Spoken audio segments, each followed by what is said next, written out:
مولاي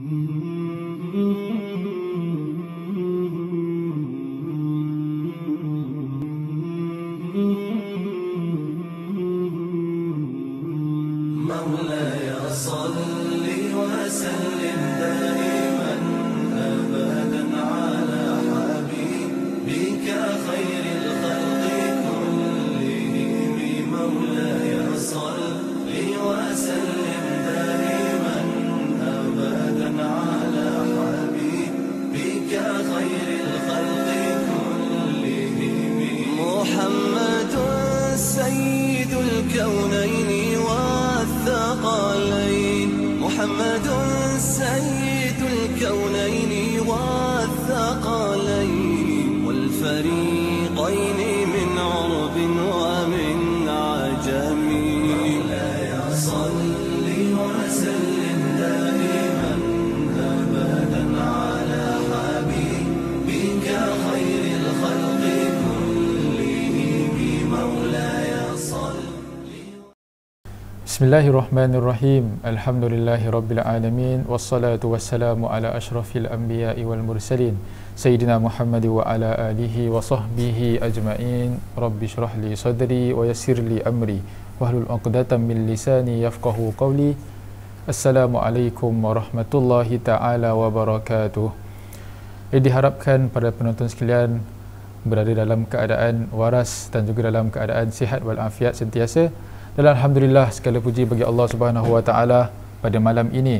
Insya-Allah kita sudah memasuki hari pertama bulan Rabiul Awal, iaitu bagi tahun 1441 Hijriah. Iaitu bulan yang kita semua ketahui, dia adalah bulan kelahiran baginda sallallahu alaihi wasallam. Jadi seperti para penonton sedia maklum, insya-Allah sepanjang 12 hari Rabiul Awal ini Masjid Muhajirin mengadakan program yang diberi nama menjejaki sirah baginda sallallahu alaihi wasallam, iaitu untuk sama-sama kita hayati perjalanan hidup baginda sallallahu alaihi wasallam, hikmah di sebalik sejarah baginda sallallahu alaihi wasallam dan pengajaran yang boleh kita ambil daripada kisah baginda sallallahu alaihi wasallam, dan kita boleh mengambil manfaat daripada sejarah-sejarah Nabi sallallahu alaihi wasallam. Jadi mudah-mudahan dengan perkongsian ini kita dapat lagi mengenal baginda sallallahu alaihi wasallam dan dapat menambahkan lagi rasa cinta dan juga rasa rindu kepada Nabi sallallahu alaihi wasallam.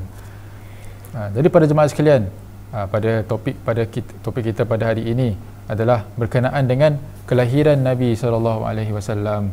Iaitu kita semua tahulah Nabi sallallahu alaihi wasallam dilahirkan di Mekah pada hari Isnin.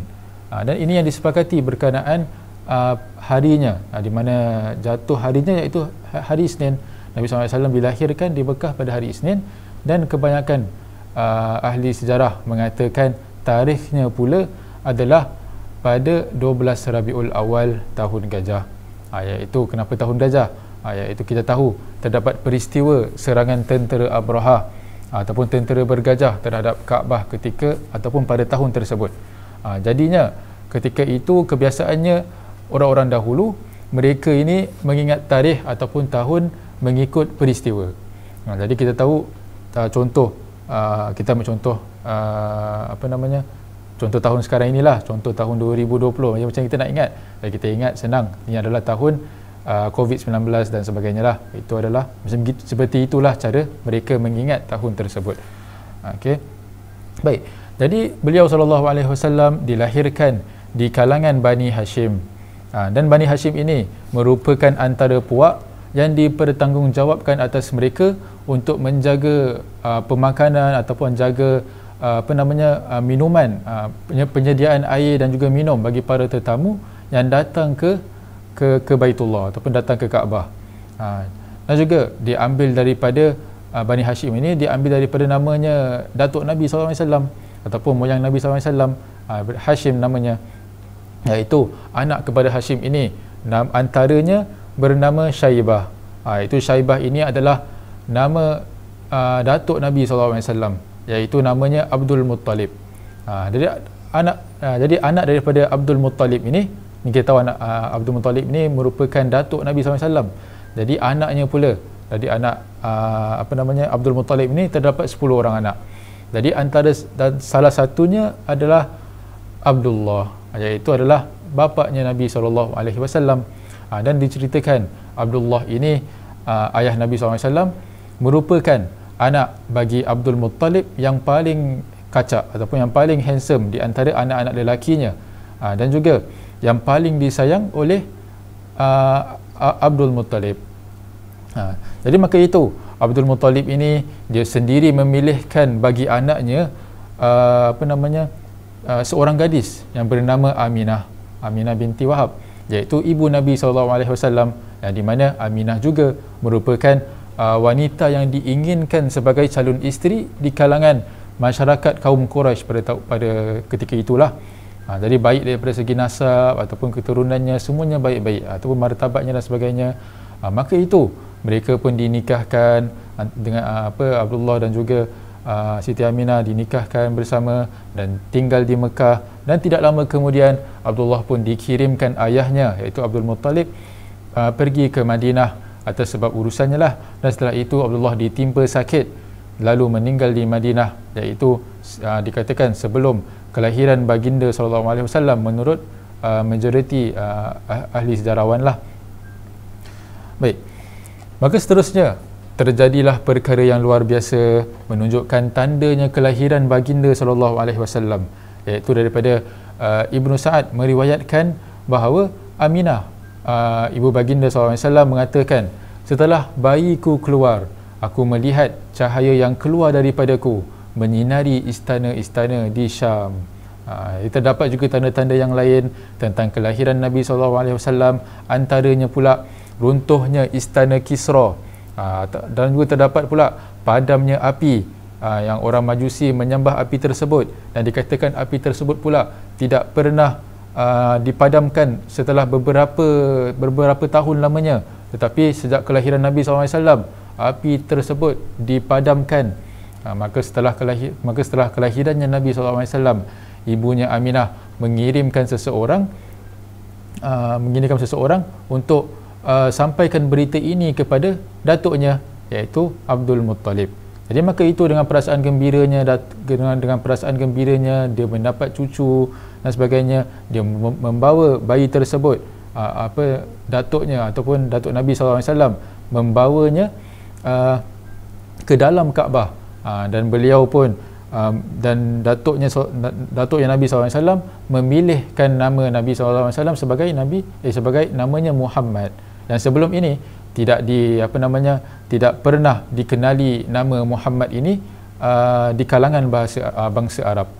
Maka seterusnya beliau SAW pun dikhatankan pada hari yang ke-7 seperti kebiasaannya orang-orang Arab. Dan seterusnya menjadi tradisi orang Arab juga ketika mana setelah bayi tersebut, cara makanan bayi tersebut adalah dengan menyusukan bayi tersebut kepada orang yang tinggal di perkampungan. Orang yang tinggal di perkampungan setelah dapat bayi dan juga setelah dapat anak dan sebagainya, berikan anak tersebut untuk diberikan susuan kepada kepada ibu susuan yang tinggal di perkampungan. Jadi antara sebabnya adalah untuk menjadi bayi tersebut lebih sihat, lebih kuat, serta keluarga di dalam perkampungan tersebut boleh mengajar bayi tersebut bercakap bahasa Arab dengan yang fasih, ataupun yang betul-betul bahasa Arab lah, yang fasih. Maka datuk Nabi SAW pun mencari untuk Nabi ibu susuannya daripada kalangan Bani Sa'ad. Lalu dipendekkan cerita, orangnya merupakan Halimatus Sa'diyah, yang kita pernah dengarlah nama ini, Halimatus Sa'diyah. Ini merupakan ibu susuan Nabi SAW. Jadi tapi sebelum ini terdapat jugalah ibu susuan Nabi SAW yang lain, tapi ini adalah daripada Bani Sa'ad, iaitu Halimatus Sa'diyah. Dan dalam jagaan Halimah Sa'diyah juga terdapat berbagai macam peristiwa ataupun kejadian yang berlaku terhadap dirinya dan juga terhadap baginda SAW, juga dikarenakan ataupun disebabkan keberkatan menjaga baginda SAW. Dan diceritakan oleh Halimatus Sa'diyah sendiri bahawa ketika dia membawa Nabi SAW balik kepada kampungnya, dia tidak merasakan sebarang bebanan. Sebabnya sebelum ini dia nak uruskan anaknya saja, dia dah rasa ada bebanan, maknanya apa namanya, sebelum ini dia kurang berehat, tetapi setelah datangnya Nabi SAW dalam kehidupannya, dalam keluarganya tadi, dia boleh pula menyusukan sesukanya, dan juga Nabi SAW dan juga anaknya dapat meminum susu sampai kenyang, sampai mereka puas dan sebagainya, dan dapat pula berehat, dan Halimatus Sa'diyah juga dapat berehat dan tak diganggu oleh anak-anaknya dan sebagainya. Jadi suaminya pula terdapat unta. Untanya pula sebelum ni dia sebenarnya sudah tua, dan sebelum ini unta tersebut tidak ada setitis air susu pun. Tetapi setelah datangnya Nabi SAW dalam family tersebut, unta tersebut terus ataupun susu unta tersebut terus menjadi penuh sehingga kan dapat diminum hingga kenyang. Bukan itu saja, bahkan keldai yang sebelum ini ketika mana Halimatus Sa'diyah dan juga suaminya dan juga anaknya datang ke Mekah, keldainya jalan lambat dan slow dan sebagainya. Ketika mana dia pulang membawa Nabi SAW pergi ke kampungnya, dikatakan oleh Halimah keldai mereka memotong keldai kawan-kawan Halimatus Sa'diyah yang dah balik dulu. Maka sebab kita kan sebab Halimatus Sa'diyah ini dia tidak mendapat bayi, tetapi dia tak berputus asa, maka dia tetap mencari bayi untuk diberikan susuan, untuk mencari upahan dan sebagainya. Setelah itu kawannya dah balik dulu, tetapi setelah itu baru kemudian dia balik, tetapi keldainya yang sebelum ini slow dan sebagainya, dia dapat potong kalau kawan-kawannya yang mahu pulang ke kampungnya juga. Jadi jadi dikatakan oleh Halimatus Sa'diyah sepanjang 2 tahun keberkatan demi keberkatan dan juga kelebihan dirasakan olehnya dan juga keluarganya tanpa putus-putus, disebabkan oleh keberkatan Nabi Muhammad SAW.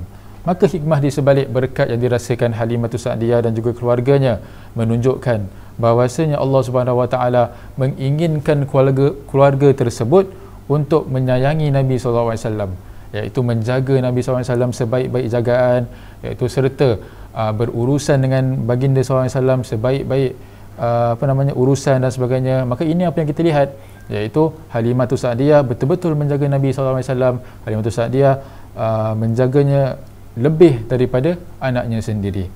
Maka boleh dijadikan pengajaran kita di sini juga bahawa Allah Subhanahu Wa Taala memilih hamba-Nya untuk diberikan kelebihan olehnya.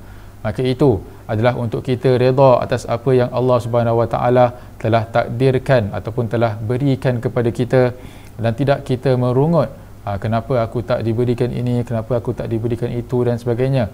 Kerana kita sebagai hamba Allah Subhanahu Wa Taala harus berasa syukur terhadap apa yang kita perolehi ataupun apa yang nikmat Allah Subhanahu Wa Taala telah berikan kepada kita. Maka itu kita tetap kena usaha dan juga jangan kita berputus asa kepada Allah Subhanahu Wa Taala, seperti kisah Halimatus Sa'diyah tadi, iaitu pada mulanya dia berada dalam keadaan yang lemah dan sebagainya, keldainya lemah, untanya tak ada susu, anaknya pula selalu tak rasa kenyang, tak puas dan sebagainya, tetapi dia tetap bertekad dan bersungguh-sungguh hinggalah beliau berjumpa dengan Nabi SAW, dan juga beliau bahkan Allah SWT memberinya kelebihan yang lebih daripada apa yang beliau minta dan sebagainya, sehingga beliau rasa sayang nak lepaskan baginda SAW kepada ibunya kembali. Lalu akhirnya dia bawa balik kepada ibunya dengan harapan ibunya tidak mengambil baginda SAW balik kerana berkat anak mulia tersebut. Jadi maka itu mereka pun merayu untuk terus menjaga Nabi SAW sehinggalah umur Nabi meningkat 4 ataupun 5 tahun, iaitu di mana terjadinya peristiwa belahan dada Nabi SAW. Iaitu ketika mana Nabi SAW sedang bermain bersama kawan-kawannya, maka datanglah malaikat Jibril AS. Dia mengambil Nabi SAW dan membelah dada Nabi SAW. Setelah itu dia keluarkan daripada belahan dada tersebut, keluarkan pula hatinya dan keluarkan pula segumpal darah dan berkata, ini adalah sebahagian daripada syaitan yang terdapat pada dirimu. Lalu Jibril mengambil mencuci hati Nabi SAW dengan menggunakan air Zam-Zam dan masukkan kembali tempat asalnya hati tersebut. Maka anak-anak yang melihat keadaan itu tentulah rasa takut. Maka dengan itu dia mencari ibu susuan Nabi SAW, iaitu Halimatus Sa'diyah, dan memberitahu kepada Halimatus Sa'diyah bahawa Muhammad telah dibunuh kerana dia telah dibelah dada dan sebagainya. Maka setelah itu mereka pun datang kepada Nabi balik dan melihat bahawa wajah Nabi SAW semakin berseri-seri. Dan juga terdapat riwayat daripada Anas bin Malik radhiyallahu an, beliau mengatakan beliau sendiri pernah melihat belahan dada Nabi SAW. Kira ada punya kesannya, ada bekasnya, ada belahan dada Nabi SAW. Jadi secara fizikal, maknanya Sayyidina Anas ni betul-betul nampak, sebab dia sebelum ini Sayyidina Anas ni merupakan pembantu Nabi SAW. Baik. Jadi setelah peristiwa tersebut, Halimatus Sa'diyah merasakan bahawa mungkinlah ni telah tiba masanya untuk dia berikan balik anaknya kepada ibunya dan sebagainya. Maka dia pun takut jugalah kalau terjadi perkara tersebut, terjadi belahan dada lagi ke dan sebagainya. Dia takut kalau keselamatan Nabi Muhammad SAW keselamatan Nabi Muhammad SAW terjejas dan sebagainya. Lalu dia memutuskan untuk beri balik kepada ibunya pada umurnya 6 tahun. Jadi setelah dikembalikan baginda SAW kepada ibunya pun merasakan mungkin telah tiba masanya untuk dia membawa anaknya berjumpa dengan ataupun membawa anaknya pergi ke kuburan ayahnya, iaitu Abdullah, iaitu di mana terletak di kota Yathrib, iaitu Madinah lah. Lalu dia pun pergi dan bersama mereka, bersama ibu dan juga baginda SAW, pembantu ibunya iaitu Ummu Aiman. Jadi maka setelah mereka selesai hajat mereka di Madinah, ketika ingin pulang balik ke Mekah, ibunya pula jatuh sakit ketika dalam perjalanan pulang ke Mekah. Kemudian ibu Nabi SAW meninggal dunia di Abwa antara Mekah dan juga Madinah. Dan dipendekkan cerita, setelah kemangkatan ibunya, baginda SAW dibawa pulang oleh Ummu Aiman dan diberikan kepada datuknya Abdul Muttalib. Jadi maka dengan itu timbullah perasaan kasih sayang terhadap cucu kesayangannya, iaitu baginda SAW. Jadi tadi seorang datuk, dia merasakan lebih sayang lagi kepada cucunya kerana cucunya tersebut setelah menjadi anak yatim piatu. Maka dengan itu dia merasakan kasih sayang dia tak sama seperti kasih sayang terhadap anak-anaknya sendiri. Sehingga kan dikisahkan Abdul Muttalib ini dia mempunyai kerusi ataupun mempunyai tempat duduk ataupun bangku. Dikatakan yang bangku tersebut adalah khusus untuk dia. Jadi dia akan duduk di situ, orang akan duduk di sekeliling dia. Maka dan tidak ada siapa pun berani duduk di situ, anak-anaknya pun tak berani. Tetapi dengan kejadian tersebut, tiba-tiba pada satu hari terjadinya kejadian bahawa Nabi SAW panjat ke bangku tersebut, dia duduk di situ dan sebagainya. Maka dengan itu ditahan oleh pakcik-pakciknya, dan pakcik-pakciknya lah seperti biasalah, dia suruh melarang budak tersebut daripada baginda SAW daripada naik ke bangku tersebut. Maka apabila terlihat Abdul Muttalib kejadian tersebut, maka beliau perintahkan agar untuk membiarkan saja baginda SAW duduk di situ, dan setelah itu beliau duduk bersamanya di bangku tersebut. Jadi maka begitulah kasih sayangnya datuknya Nabi SAW kepada baginda SAW. Maka pada usia Nabi SAW meningkat 8 tahun, datuknya pula meninggal dunia, dan pernah dipesan kepada anaknya iaitu Muttalib, iaitu Abu Talib, iaitu Abu Talib, pakcik Nabi SAW, Abu Talib, yang merupakan seorang businessman. Jadi setelah perginya datuknya, asuhan Nabi SAW di atas tanggungjawab pakciknya iaitu Abu Talib. Dan Nabi SAW dalam jagaan pakciknya lama, dikatakan sehingga 40 tahun. Jadi beliau dijaga dengan rasa kasih sayang seperti anaknya sendiri. Dan kita tahu Abu Talib ini dia juga mempunyai anak, dan dia adalah merupakan anak daripada dia merupakan ayah kepada Sayyidina Ali, iaitu Sayyidina Ali bin Abi Talib. Maka Nabi SAW dan juga Sayyidina Ali ni merupakan saudaralah.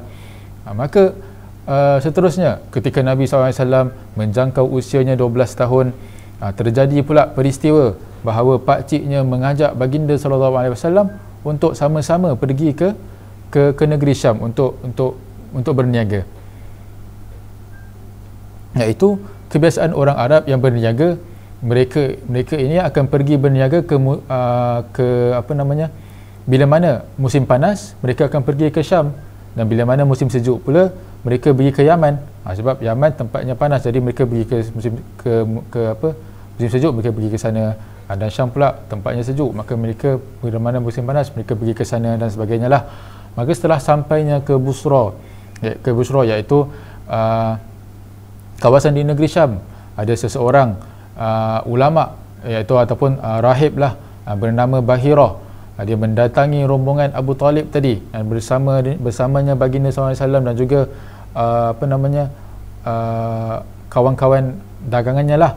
Maka dengan itu beliau pun rahib tersebut ataupun pendeta tersebut mengajak mereka, rombongan tersebut datang ke rumahnya. Sebab selalunya rahib ini dia selalu bertapa di rumah, tetapi ini rahib tersebut dia keluar ke rumah, dia berjumpa dengan rombongan tersebut, dia mengajak rombongan tersebut datang ke rumahnya.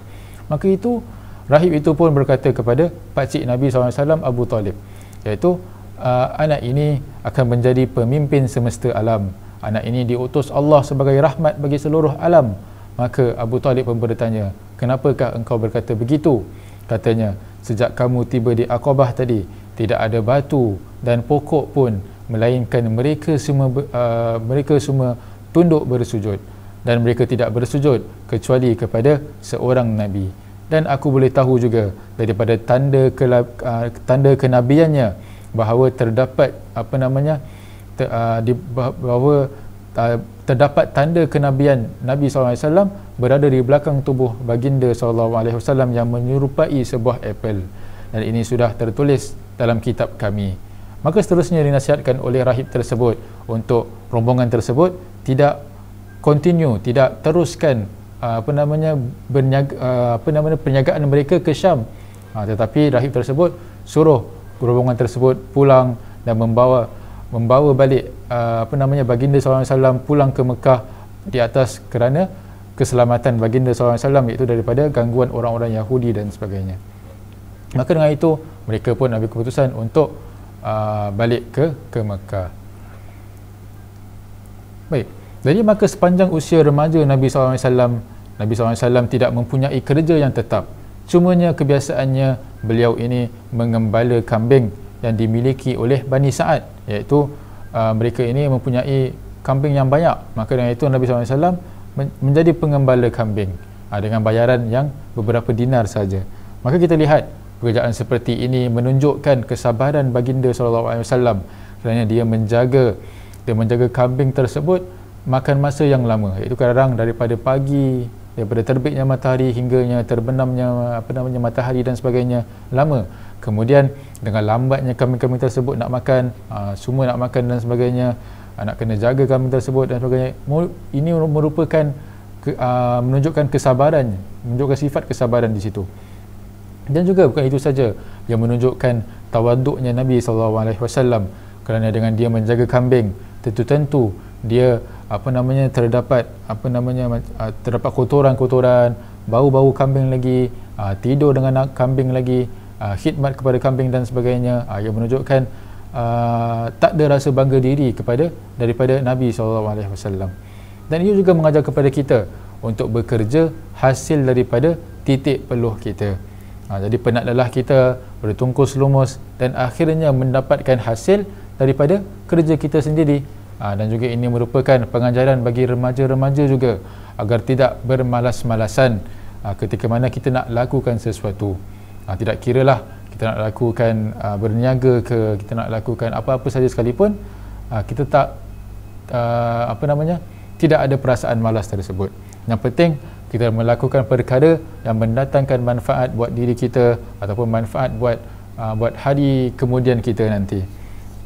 Dan setelah itu baginda SAW berdagang pula. Selepas dia mengembala kambing dan sebagainya, beliau SAW berdagang pula, dan itu pun modalnya adalah daripada milik orang, iaitu berniaga barang perniagaan milik Sayyidatina Khadijah binti Khuwailid. Dan kita pun kenal siapakah Siti Khadijah ini, iaitu dia merupakan isteri Nabi SAW. Tapi sebelum itu dia merupakan seorang peniaga wanita yang berharta dan menjadi kegilaan ramai lelaki, tetapi ramai pinangan lelaki tersebut ditolaknya. Jadi cara berniaganya, dia mengupah orang untuk jual barangan-barangannya, dan kemudian dia dapat keuntungan ataupun hasil tersebut dia berikan kepada yang si penjual tersebut. Jadi ketika mana beliau mendengar tentang kejujuran baginda SAW, ketika mana beliau mendengar tentang amanahnya dan kemuliaan akhlak baginda SAW, dia pun mengirimkan seseorang untuk bertanya kepada Nabi SAW untuk kalau Nabi SAW ingin berniaga barangannya di Syam, dan diberikan pula diberikan upah yang lebih daripada biasanya diberikan kepada orang lain. Maka dengan itu Nabi SAW pun setuju, dan berangkatlah Nabi SAW bersama pembantunya Khadijah tadi, iaitu yang bernama Maisarah, berangkat pergi ke Syam. Maka menjadi pengajaran kepada kita di sini bahawa kepentingan sifat amanah dan kejujuran dalam kita melakukan perniagaan, bahkan melakukan apa-apa sekalipun, kerana kita lihat di sini dengan sifat kejujuran dan amanah Nabi SAW, beliau menarik ataupun beliau memberikan kepercayaan kepada Siti Khadijah untuk memberi hartanya kepada Nabi untuk perniagaannya dan sebagainya. Jadi bila mana kembalinya Rasulullah SAW daripada Syam ke Mekah tadi, Sayyidatina Khadijah mendapati barangannya dijaga dengan baik, lepas tu bertambah baik pula perniagaannya, keuntungannya pula berlipat ganda. Bukan itu saja, beliau juga mendengar kisah-kisah tentang kemuliaan akhlak baginda SAW yang buat beliau tertarik dengan Nabi SAW, iaitu Maisarah menceritakan kepada Khadijah bahawa Nabi SAW ni ketika beliau bersama dengan Nabi SAW, beliau dapat melihat kejujurannya Nabi SAW dalam jual beli, kekuatan fizikalnya, lagi cara beliau bermuamalah ataupun cara beliau melayan pelanggan, customer dan sebagainya dengan cara baik dan sebagainya. Maka dengan itu, dengan kisah-kisah seperti ini, dia membuat Khadijah tertarik dengan baginda SAW. Dan diperindikkan cerita Siti Khadijah memberitahu keinginannya kepada saudaranya Nafisah untuk menyampaikan lamarannya kepada baginda SAW. Lalu Nabi SAW pun menerima lamaran tersebut dan memberitahu pakcik-pakciknya tentang perkara tersebut, dan pernikahan mereka dilangsungkan setelah 2 bulan Nabi SAW pulang ke Mekah daripada Syam tadi. Jadi pernikahan ini merupakan daripada takdir Allah Subhanahu Wa Taala. Allah Subhanahu Wa Taala memilihkan Nabi SAW isteri yang sesuai untuknya, yang secocok untuknya, yang menjaganya dengan penuh kasih sayang dan menolongnya dalam menanggung dakwahnya.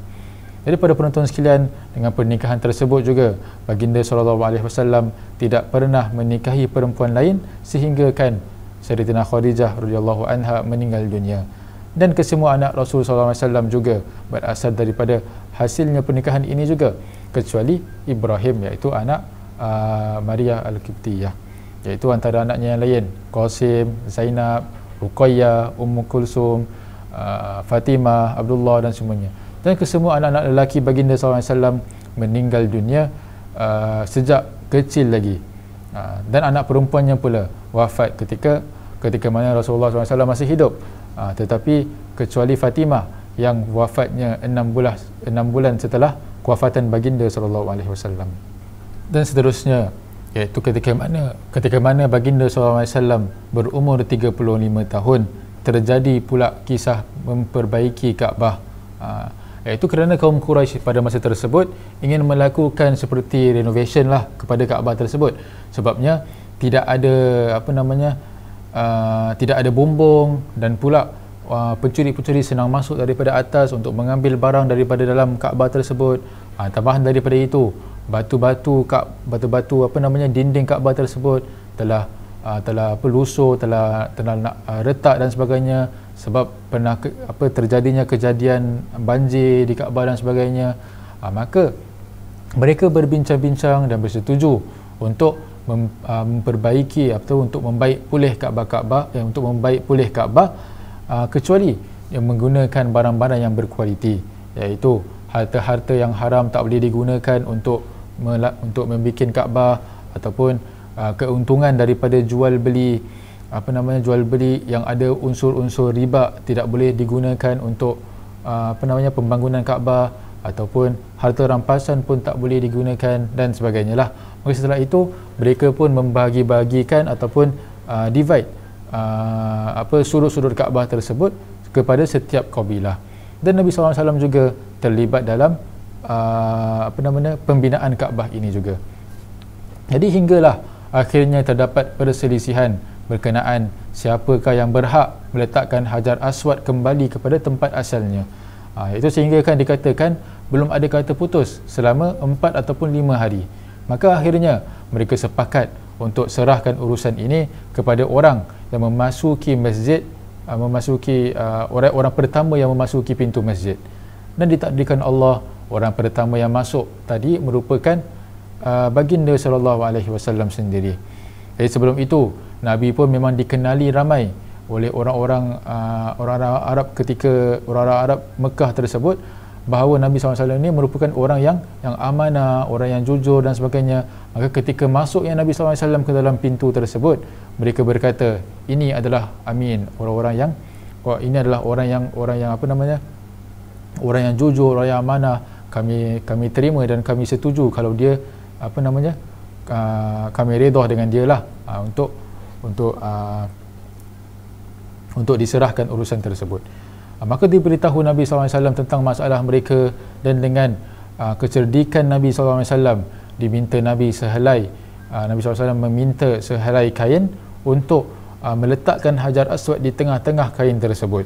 Dan juga Nabi SAW meminta pemimpin-pemimpin kabilah tersebut untuk memegang penjuru kain tersebut.